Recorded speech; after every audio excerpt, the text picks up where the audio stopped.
Shalom, this is Yahuda ben Yisrael, talking about the laws, statutes, commandments, and judgments. And in this video, I'm going to talk about the man as priest of his household, something that we hear about all the time, something that people talk about all the time. You know, man being priest of his household. You hear it whether it's Hebrew Israelites or in religions. You hear men being called the priest of their household. But of course, we in the Hebrew Israelite community do things a little differently. So what I'm going to start with is, what exactly does a priest do in the Hebrew Israelite community? Of course, we have to start there. So I'm going to start with Numbers Numbers chapter 5, verse 5 through 10. And then I'm going to talk about what the priests do. Starting off with, and the Lord spake unto Moses, excuse me. And the Lord spake unto Moses, saying, Speak unto the children of Israel, when a man or woman shall commit any sin that men commit, to do a trespass against the Lord, and that person be guilty, then they shall confess their sin which they have done. He shall recompense his trespass with the principal thereof, and add unto it the fifth part thereof, and give it unto him against whom he has trespassed. Verse 8, But if the man have no kinsman to recompense the trespass unto, let the trespass be recompensed unto the Lord, even to the priest, beside the ram of the atonement, whereby an atonement shall be made for him. And every offering of all the holy things of the children of Israel, which they bring unto the priest, shall be his. And every man's hallowed thing shall be his. Whatsoever man giveth the priest shall be his. So we see here that the priest deals with trespasses or sins, where he's actually given an offering, either money on top of the sacrifices. Now, I'm going to read Hebrews 10 and 4 here so that people can get a better idea of what the man is supposed to deal with in that particular situation. Hebrews 10 and 4 says, It's not possible that the blood of bulls and goats take away sin. Now, why am I reading that? Because of what the animal sacrifices represent. And this, of course, is David speaking. He says, The sacrifices of God are a broken spirit, a broken and contrite heart, O God, thou wilt not despise. So, again, this is the priest focusing on sin, and the man of the household in that situation is his job to focus on the sin in his household. It's his job to be able to manage the emotions in his household, being the priest of his household. So that's the first job of the man being priest of his household, to be able to manage those emotions in his household, to deal with the sin that's happened in his household. That's why the man is the one who offers up, who takes the sacrifices to the temple.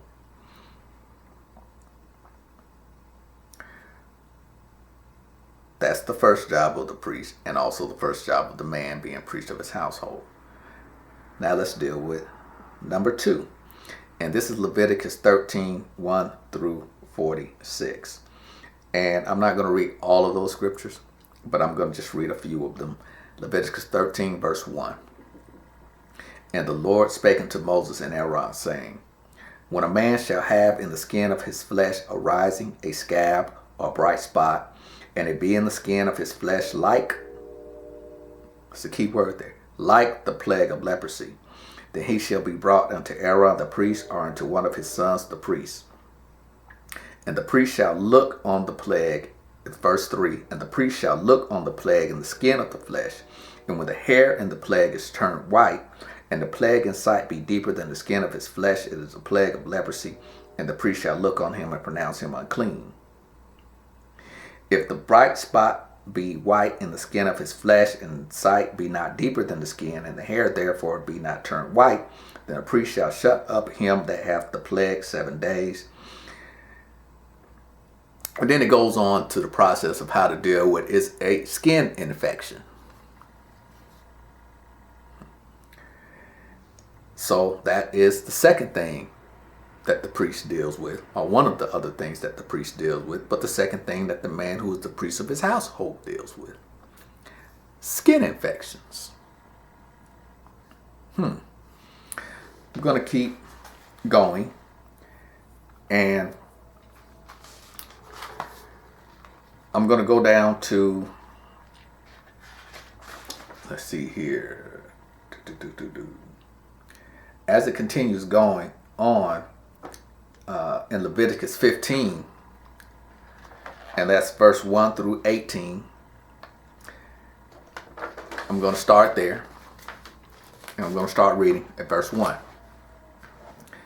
So we already have two things here. We already have the priest of the household dealing with sin or managing the emotions in the household. We also have him dealing with skin infections. And now I'm at Leviticus 15, verse 1 through 18. And the Lord spake unto Moses and to Aaron, saying, Speak unto the children of Israel, and say unto them, When any man hath a running issue out of his flesh, because of his issue, he is unclean. And this shall be his uncleanness in his house, in his issue, whether his flesh run with his issue, or his flesh be stopped from his issue, it is his uncleanness. Every bed wherein he lieth that hath the issue is unclean. Everything wherein he sitteth shall be unclean. And whosoever touches his bed shall wash his clothes and bathe himself in water and be unclean until the evening. Even. Verse 6. And he that sitteth on anything wherein he sat that hath the issue shall wash his clothes and bathe himself in water and be unclean until the evening. I'm going to go down to verse 16. And if any man seeds of copulation go out from him, then he shall wash all of his flesh in water and be unclean until the evening. And every garment and every skin where the seed of copulation shall be washed with water and be unclean until the evening. The woman also with whom shall lie with seed of copulation, they shall both bathe themselves in water and be unclean until the evening, so after they have sex. Verse 19. And if a woman have an issue, and her issue in her flesh be blood, she shall be put apart 7 days, and whoever toucheth her shall be unclean until the evening. And it goes on. This is Leviticus chapter 15, verse, again, I read 19. I started at verse 1, and it talked about the man having an open wound. And then it went to verse 19, and it talked about the woman having an open wound, especially talking about any blood issue that she might have. So that is the third thing that the priests deal with. Also, the men who are priests of their household deal with. We have sin. He's supposed to manage the emotions in his household. We have skin infections, and we have open wounds. Now, Leviticus 13, verse 47 and 59. And Leviticus 13, verse 47 says, The garment also that the plague of leprosy is in, whether it be a woolen garment or a linen garment, whether it be in the warp or woof or linen or of woolen, whether in a skin or anything made of skin. It should be shown. It goes on to say, if the plague be greenish or red in the garment or in the skin, or either in the warp or in the woof, or anything of the skin, is a plague of leprosy, and shall be showed unto the priest. Now, what you're starting to see here is these are infections, are considered like infections. And the priest shall look upon the plague and shut up it that hath the plague 7 days. Then it goes on to verse 52 and says, He shall therefore burn that garment, whether warp or woof, and woolen or linen or anything of skin, wherein the plague it is, for it is a fretting leprosy. Now, we usually call that mold. For those of you that don't know what that is, that's what that is, which is pretty profound, but that's what that is. And I'm going to continue to read in Leviticus 14 and verse 33, just to prove that. And the Lord shall spake unto Moses unto Aaron, saying, and this is verse 34, when you be come unto the land of Canaan, which I give to you for a possession, and I put the plague of leprosy in a house of the land of your possession, and he that owneth the house shall come and tell the priest, saying, it seemeth to me that there is as it were a plague in the house, that the priest shall command that they empty the house before the priest go into it to see the plague, and all that is in the house be not made unclean, and afterward the priest shall go in to see the house. And he shall look on the plague. And behold, if the plague be in the walls of the house, and hollow streets, greenish or reddish, which in sight are lower than the wall, then the priest shall guard of the house to the door of the house, and shut up the house 7 days. And then it goes on to the steps that the priest is supposed to take to get rid of the mildew, which is what that is. It's mildew. So now we have, let me see, make sure we have 4 things here. We have sin that the priest deal with. Also, the priest of the household should deal with. We have skin infections. We have an open wound. We have what's basically mold and mildew. So those are 5 things that pertain to the priest that also pertains to the priest of the household. Those are the things that the priests deal with in the law. Priests don't deal with anything else other than, of course, taking care of the temple, which they get help from the Levites to do. Now, what I've just described is actually the beginning of the Israelite healthcare system, because this is the job of the priest. It's to deal with basically what are infections that go through the air or can be spread through touch. That's what they are dealing with. That includes sin. Sin can spread through the air. It's the spirits. It can spread through the air. So those are the things that the priests are actually prescribed to deal with, and the Levites are there to help them deal with it. That includes taking care of the temple, which we all know is our body. So like I said, this is the beginning of the actual Israelite healthcare system, but this also gives the men an idea of what they're supposed to be focused on as priests of the household. Now, what's interesting about this, of course, is this is very different than what men deal with now. Most men avoid these type of things when it comes to the health, which is what this is, the health of the household.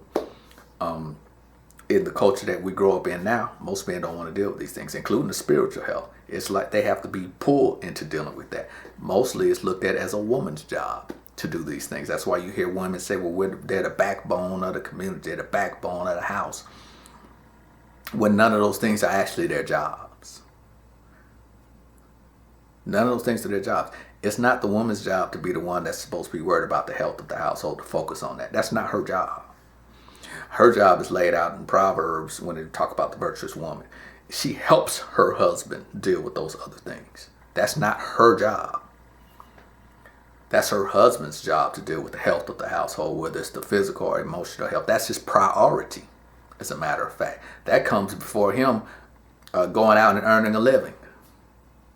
Because what sense does it make for him as a husband, the head of the family, to go out and make a living when the people in the household are either sick emotionally or they are sick physically? So this is his priority, to be the priest of his household. Now, I'm pretty sure that a lot of people have not heard it like this before, but I've quoted the scripture, so it's real easy to go look it up. And the fact of the matter is that these are the jobs of the priest. And again, this is the beginning of the Israelite healthcare system, which I'm going to post up another video about. But so far, I put up a video about the job of the husband, or the head of the household, the priest of the household. I posted up a video about what a woman is supposed to be in Israelite culture, being a virtuous woman. I put up a video about how to deal with children. I'm going to actually put a part 2 to that video.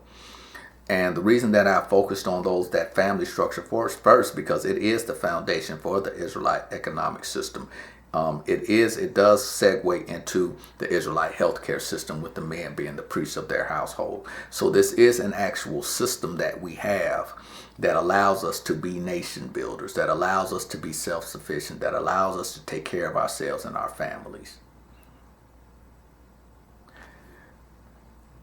Now, I hope, again, as I always say, that you all got something out of this video, especially brothers, that you learn what it is to be the head of the household, that you learn what the priests do, that you learn that we do have a healthcare system. And again, follow me on Twitter at Old Testament Law. If you have any questions, feel free to email me at oldtestamentlaw@gmail.com.